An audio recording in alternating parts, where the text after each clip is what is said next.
xam nga tout ce problème là même cette crise institutionnelle là ça peut se régler parce que boo lire la résolution wu parti Pastef par exemple ñoom ils ont dit qu'ils avaient un projet et le projet maanaam transcende les personnes léegi bi ñu demee ba Ousmane Sonko mënatul nekk candidat Ousmane Sonko himself moo wax ne projet bi du moom projet bi dafa dépasser sa personne projet bi Bassirou Diomaye Faye mi nga xamante ne moom mooy le secrétaire général historique dama lire sànq Lababa Faye mu bind ko ci benn contribution mu ni kooku mooy l'incarnation du projet. effectivement ndax moo taxawal Pastef léegi suñ demee ba benn instant ñenn ci waa Pastef ne mënuñoo doxal projet bi parce que Diomaye Faye ànd na ak nitu système bi il y a problème mooy li Souleymane Gueye de FRAPP bind mu ni on peut pas trahir benn idéal boo xam ne existé wul.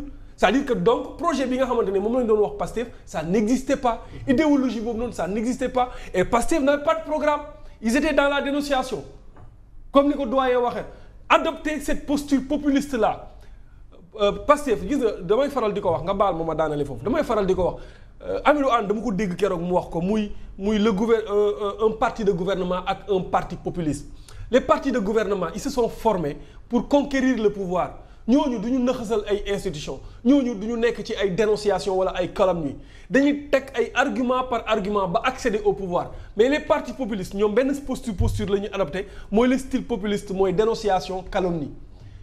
Pastef c'est un parti populiste assumé ñoom ils sont tous des populistes xam nga kañ lañ commencé xalaat ne ñoom war nañoo mën a jiite réew mi diggante 2021 jàpp 2024 ils se sont pas préparés malheureusement bi ñëwee ba jiite réew mi nag. ñu ñëw xool problème mu réew mi amuñu benn solution ils vont créer des problème sur problème on va vers un pays en ruine. Le premier ministre nous avait oui et le premier ministre nous avait dit au début qu'ils ont trouvé un pays en ruine ndekete yoo dafa ñu doon annoncé d'ici 2026 dinañ dem dans un pays en ruine et foofu lañ jëm. mais man li ma bëgg a dolli c'est juste fii la muy jéegi sànq mu jëm ci population bi mais aussi où est la société civile xam nga laay demandé. F24 fu mu ne fu mu réer.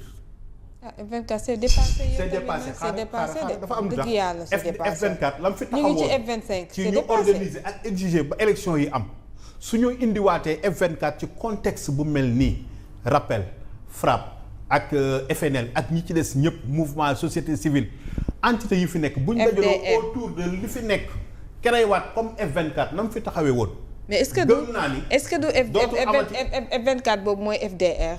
parce que daanaka non tout tax ma wax loolu. presque parce que y a des têtes yoo xamante ne gisoon nañ leen daanaka.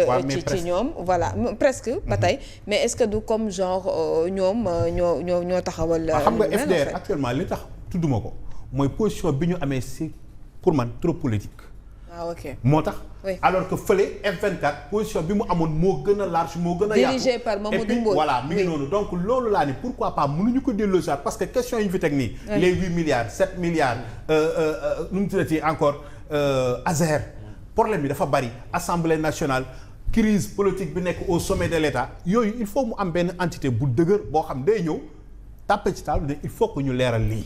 parce que tant que li fi nekk leerul mënuñoo avancer et mënuñu aussi entité bu nekk toog fi nga toog naan ay compte ngay demander y'a que les chroniqueurs la presse ñoom ñoo fi nekk di dénoncer mais ban force bu am doole boo xam ne si les affaires de l'État lay ñëw di dénoncer parce que loolu bu amoon rek gëm naa ni problème yi dina jeex mais tey jii bu rappel ñëwee dénoncer benn cause dem toog FNR ñëw keneen ak keneen ñëw du continuer mais tey jii li ñu soxla mooy dajale entité yëpp mu nekk benn affaire ñu dem ci benn dynamique benn sujet moom mooy wax ñi fi nekk yéen ñu jaayeen jubal jubanti alors que li fi nekk nii doxul parce que déjà crise bi am au sommet xamuñu lu muy niru xamuñu lu mu doon xaalis bi ni muy génnee amul transparence te du lii ngeen ñu waxoon population bi ñuy topp Bamba naan Sonko lañ gëm Sonko lañ bëgg c'était pas pour ñu dugg ak moom ci crise dañoo amoon espoir que ni terre promise la leen yóbbu et terre promise boobu non seulement gisuñu ko lap nañ mënuñoo dem mënuñoo dikk léegi fa ñu nekk ci biir ndox mi foog ñu génn fa bu loolu amul mënatoo leen wax ni yéen Pastef wala Ousmane wala keneen ñu di ko gëm parce que dans l'immédiat li ñu soxla mooy génn ci situation bi génn ci crise bi malheureusement nag ki porté la voix de Touba wane na ni moom motu ko te it Touba nekkulu ko fi te loolu ñoru ko parce que wax dëgg na yàlla le député de Touba bi nekk ci mouvance majorité bi présidentielle vraiment dafa déception la ci ni ma ko mën a waxee bokk ci li mu wax ci ay kàddu ak taxawaayam mais li wér kii wax na lu am solo Kader moi je pense que tey situation Sénégal moo war a dajale ñëpp ñi nga xam ne peut-être d'accorduñu sur la manière de faire du régime au pouvoir maintenant gis nañ ku nekk yaa ngi nekk sa ruq yenn saa yi nga créer benn affaire mobiliser peut-être ñenn ñi déplacé wu ñëw mais man pour man urgence yi nekk ci dëkk bi tey ak fi dëkk bi toll ak crise bii ñuy vivre au sommet de l'État aujourd'hui il doit y avoir en face une force boo xam ne composée de tous ceux qui ne se reconnaissent pas dans ce régime-là parce que dafa am question yu bëri yu leen war a boole maintenant kan mooy jël initiative boobu pour arriver à ça parce que loolu il le faut pour sauver ce pays parce que dëkk bi aussi fi mu toll gis nga bu nit ñi seetaanee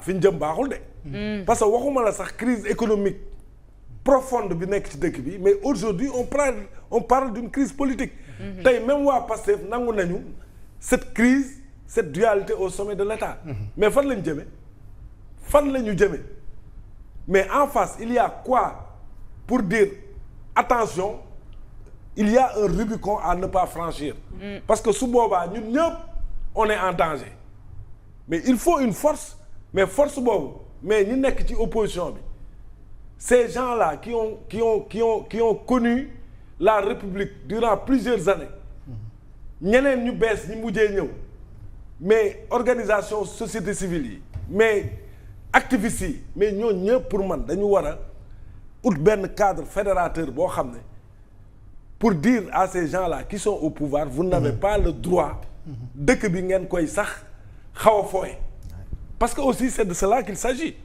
parce que li ñuy vivre nii bu ñu ko arrêté wul li ñuy vivre nii au plan économique di ko bëgg ko vivre au plan politique mais Sénégal attanu ko mais fan lañ jëm on a une crise économique aiguë depuis 2 ans aucun franc jógewul ci bailleur dugg ci réew bi lépp dañ koy leb. mais Lamine Gueye li ngay wax ba kenn weddiwu ko. on agonise. Lamine Gueye li ngay wax bëgg ci boole nag une crise politique. au sommet de l'État. mais les gens restent baraquois. mais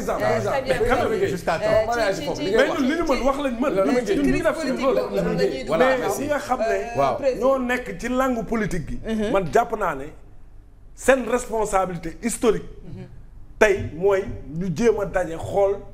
parce que pour man sax dépassé nañu ay opposition pouvoir dëkk bi fi mu toll nii dépassé nañu loolu de parce que il s'agit de sauver ce pays là parce que fi ñu jëm nii bu ñu ko bàyyee ñun ñëpp on va perdre Lamine li nga wax ni kenn bañu ko Lamine li nga wax kenn bañu ko de kenn du ko dàq Lamine mais on doit se poser les bonnes questions à qui la faute non yëggagul foofu il faut d'abord sauver la situation dama laa bàyyi nga wax may ma wax parce que man aussi doo ma wax loolu li nga bëgg a wax damay bàyyi ma wax loolu mooy grande gueule dama ne à qui la faute qui est le principal responsable? La population. Merci moom mu ñëw waaw. parce que Lamine aussi foog nga xam loolu. ceux qui ont voté pour le régime. Lamine dañoo toog fii yow ba ñuy commencé grande gueule bi léegi mu def léegi ay 8 ans. mais ñooñu voté pour ce régime yaakaar Lamine quand on te parle un idéal tu peux adhérer. Lamine il faut qu'on ose dire la réalité d'en face ñëpp a gis. kilifa yi aada yi ñaata di ñoo toogoon di alerter fa ñu jëm ñaata ñoo toog kilifa diine yi alerter fa ñu jëm ñaata ñoo toog nekk si ay chroniqueurs nekk si plateau yi ay journalistes di alerter fa ñu jëm. ñaata lu leen taxé fii ñaata la ñu taxé fii que. dem nañ ba wute il faut mu accès loolu ma ne. parce que pourtant boobu yow xam nga ne ñoom xam nañ ne en âme et conscience Sénégal moo taxoon ñuy wax. il faut dire la vérité telle quelle. léegi nag dañoo voté woon un dimanche boobu ñu doon yàkkamti ñenn yàkkamti muy ñëw dem nañ ba fi nga xamante mooy datu élection bi sax repoussé wu nañ ko pour xool les bonnes échéances ñun ñoo toogoon ne datu élection yi kenn du ko repoussé. c'était que des calculs pour que merci léegi nag bi ñu ñëwee fi ñu ñëw askan bi génn. am ñu def slogan xaw ma lan yi xëdd voté ndogu jubilé. mais loolu non Lamine xaaral tuuti. mënoo ko reporté askan waaw nañ ko def doucement rek baax nañ ko waxtaanee naan rek baax non man xam fu ma d'accord Lamine xaaral tuuti. soit askan boo ma coupé dama ne askan boobu seen principal défaut tey li ngay wax ni yëpp askan bi ñoo ko mën a dindi te foog ñu dundal baaraam. askan boobu. jërëjëf Ahmadou am na solo mais est-ce que loolu itam dépassé wuñu ko daal. parce que xëdd wootee geeg yooyu dépassé. fi mu ne la question dañ leen a jaay kii pour sauver ce pays. merci beaucoup dañoo am yaakaar. merci jërëjëf askan woo mooy li ma la wax sànq dañ leen a jaay un projet inexistant. alors merci léegi wax la ne leen kaaw Bakel bi ñu ne la Mamadou la déglu Sonko kese la ñuy topp askan boobu nu nga mën a waxee. est-ce que loolu la ñu wax. non mais. c'est les gens de Bakel askan boo xam ne boo nee kaas bi waxtaan ak cachet bi dañ lañ jox ay preuve ñu ne Sonko moo ko wax. waaw mais ñan la ñooñu ñan la yow ñi ngay wax ni ñan la. waaw mais xaaruñu askan bi. déet non. très bien toute petite partie duñu avancer sinon fii la ñuy toog fii la ñuy maintenant pour avancer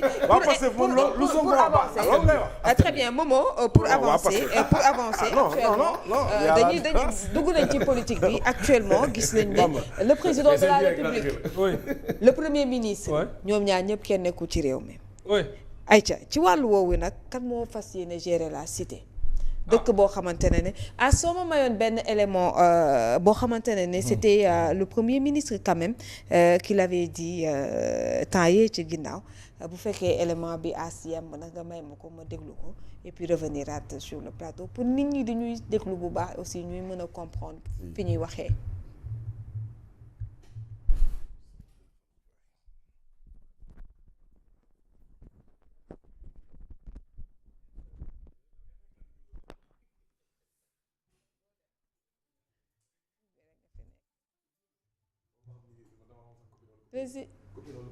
Alors